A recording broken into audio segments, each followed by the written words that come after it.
Ako po si Donald alias Dondon Palermo. Ano pong kaugnayan ninyo dito sa pangyayari?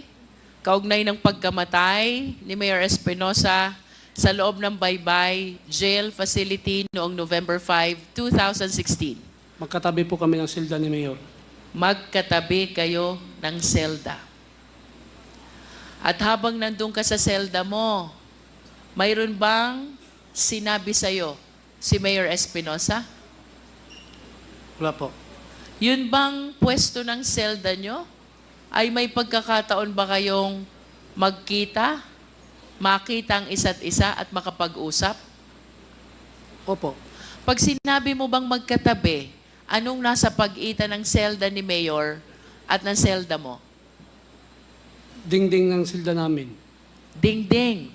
So mula sa selda mo, makikita mo ba kung anong nangyayari kay Mayor Espinosa? Kung sa loob, hindi ko makikita. Pero dito sa labas, bago papasok siya sa loob, makikita ko lahat. Habang nasa loob ka ng selda mo at si Mayor Espinosa ay nasa loob din ng selda niya, makikita mo ba siya? Sa silda mismo, hindi ko siya makikita kung nandito ako sa silda. Pero pag lumabas si Mayor sa labas ng silda niya, makikita ko siya. Maririnig mo ba kung ano man ang nangyayari sa loob ng selda ni Mayor Espinosa? Kung malakas po ang galaw niya doon, maririnig ko pong mahina, hindi po. Ikaw ba'y malapit kay Mayor Espinosa? Hindi naman po. So ano lang nalalaman mo kay Mayor Espinosa? Bakit siya nandun sa kulungan? Ang nalaman ko lang po dahil pinakulong siya. Pinakulong. And do you confirm, pinatototohanan mo ba na noong November 5, 2016, nandudun ka sa loob ng selda mo, alas 3 ng umaga? Opo. Anong naaalala mong pangyayari? November 5, 2016, alas 3 ng umaga sa Baybay Provincial Jail habang nasa loob ka ng selda mo at si Mayor Espinosa doon sa loob ng selda niya.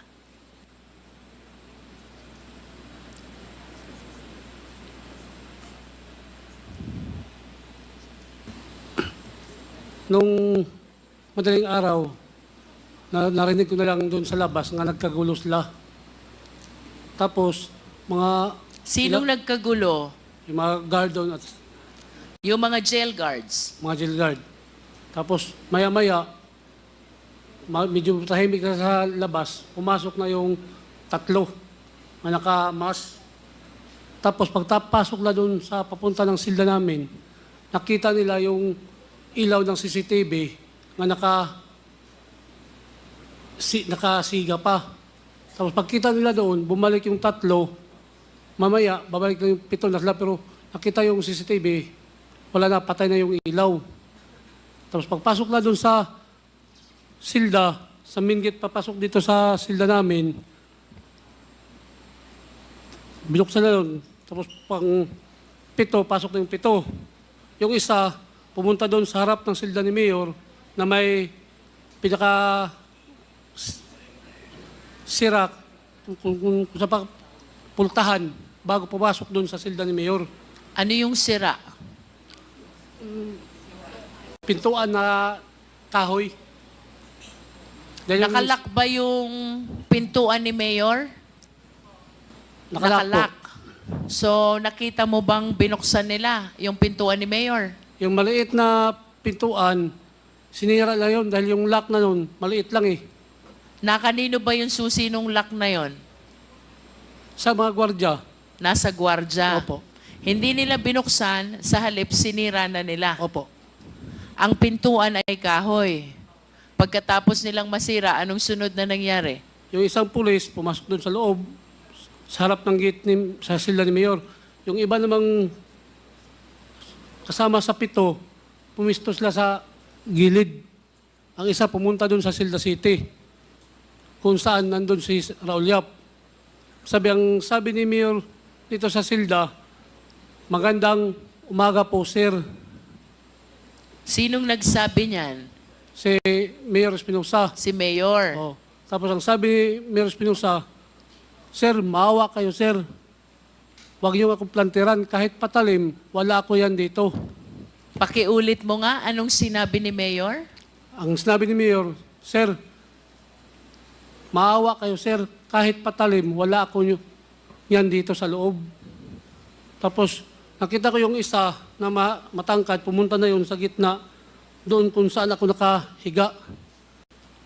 At pumunta siya doon, tapos sabay ganun sa kamay. Pag ganun niya, yun dito sa silda ni Mayor, putok ng 2 beses. Pagtapos putok ng 2 beses, magkasabay na yun sa Silda City. Ilang beses yung putok doon sa Celda 7? Magkaparehas lang sila, 2. Tig 2 putok. Oo. Patapos hinto siya, sabay, ganun yung nabaril. Oh, lumaban. Tapos sabay naman yung 3 putok. Pak. Pumutok muna ng 2, saka sila nagsalita ng lumaban, nagpaputok uli ng 3. 3. Pagkatapos nung 2 putok, narinig mo pa ba ang boses ni Mayor Espinosa?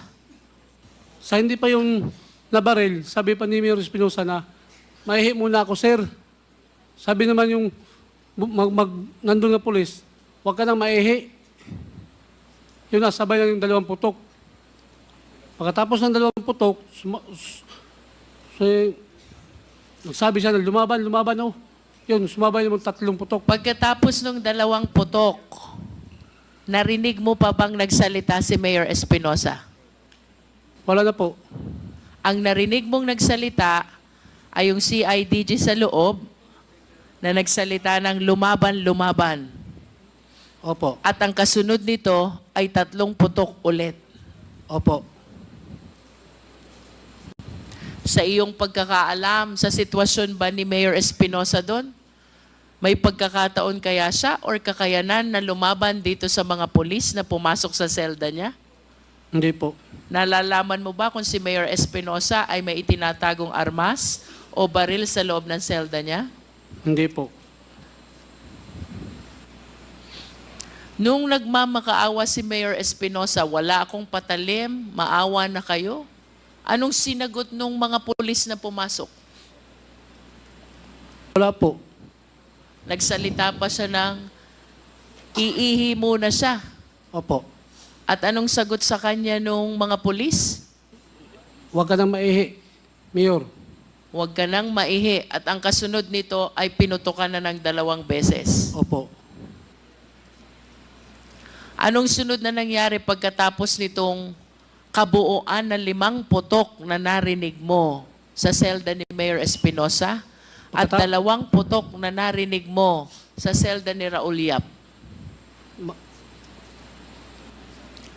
Pwede pakiulit po? Anong sunod na nangyari pagkatapos nitong 5 putok na narinig mo sa selda ni Mayor Espinosa at 2 putok na narinig mo sa selda ni Raul Yap? Hindi po. Magkaparehas lang ang putok nila sa Silda City at saka Silda Ono.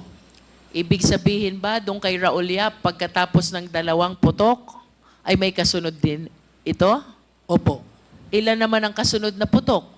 Hindi ko mabilang dahil magkasabay sila, halos magkasabay yung 2 eh. Pag hinto dito kami, hinto na po dun sa kabila. Pagkatapos ng mga putok na narinig mo sa 2 selda, anong sunod na nangyari? Pagkatapos noon, yung bumaril kay Mayor, pumunta dito sa harap sa silda ko. Tapos yung isang mama, nakabunit lahat, maliit na mama, yung isa may 2 baril, may baril isa, tapos yung isa dito sa paa niya, nakalagay. Tapos pumasok siya doon sa silda ni Mayor, yung sa kamay niya nga na baril, pag alis niya sa silda ni Mayor, wala na yun sa kamay niya. Tapos pumunta siya doon sa silda ni Raul Yap, ang baril nandito sa paa niya, pagbalik na dito, pag labas, wala na rin. Anong paniniwala mo? Bakit nawala yung baril na nakasuksok sa hita nila? Ang paniwala ko, yun ang nilagay na baril doon sa kay Mayor at saka Raul Yap. Hindi mo ito nakita sapagkat ayon sa iyo kanina ay mula sa selda mo, hindi mo kita kung anong nangyayari sa loob ng selda ni Mayor Espinosa sapagkat ito'y may dingding. Tama ba? Opo. Pero bakit ka naniniwala na Itong baril na ito'y inilagay lang sa kamay ni Mayor Espinosa. Dahil nakita ko siya pumasok siya doon sa silda ni Mayor na may hawak pa na baril. Tapos paglabas niya sa silda ni Mayor, wala na yung baril na hawak niya. Tapos, Kanina sabi mo nasa hita. Nasaan ba yung baril na yon? dalawa kasing hawak niya eh. Ang sa kamay, tapos yung isa sa hita. Yung sa kamay, pagpasok niya doon sa silda ni Mayor Espinosa, yung sa kamay na hawak niya, wala na. Tapos pumunta siya doon sa silda ni Raul Yap. Pagbalik na dito sa palabas, yung sa paa, wala na rin. So isang pulis lang itong tinutukoy mo na pinaniniwalaan mong naglagay ng baril kay Mayor Espinosa at kay Raul Yap. Opo. Yung nasa kamay, ang iniwan doon kay Mayor Espinosa. At yung nasa hita, ito ang iniwan kay Raul Yap. Opo. Anong sunod na nangyari? Tapos noon, lumabas sila. Tapos, nagtanong sila kung sino pa yung may drugs na kaso dito sa loob. Ay sabi ko, wala na pong kasong drugs sa loob. Dahil yung bago pa sila nagpasok doon sa loob, lahat ng mga drugs doon, nag-usap-usapan kami doon sa compound na lahat ng drugs, huwag kayong aamin na drugs. Dahil sisigurado ko na isama kayo sa pag may pumasok dito na itumba. Dahil alam na namin na sunod na yun si Mayor eh. Dahil tapos ng kolonya, tapos sub-jail. Yatay. Yun. Paano nyo alam na sunod si Mayor na papatayin? Dahil nandyan na sa listahan ni Mayor ni Duterte yun eh. Nasa listahan. Oh, sinabi na yun ni Duterte na lahat ng sangkot sa droga, papatayin. Kaya alam na namin na tapos na yung kolonya, tapos sub-jail. Sino yung city jail. kolonya? Iwan ko kung sino ba yung napatay sa Aboy Colony. Tapos Ano yun? Pakiulit mo? Aboy Colony. Aboy Colony. So may napatay din sa kolonya, Oo. may napatay din sa Aboy Colony. Hindi. Aboy Colony.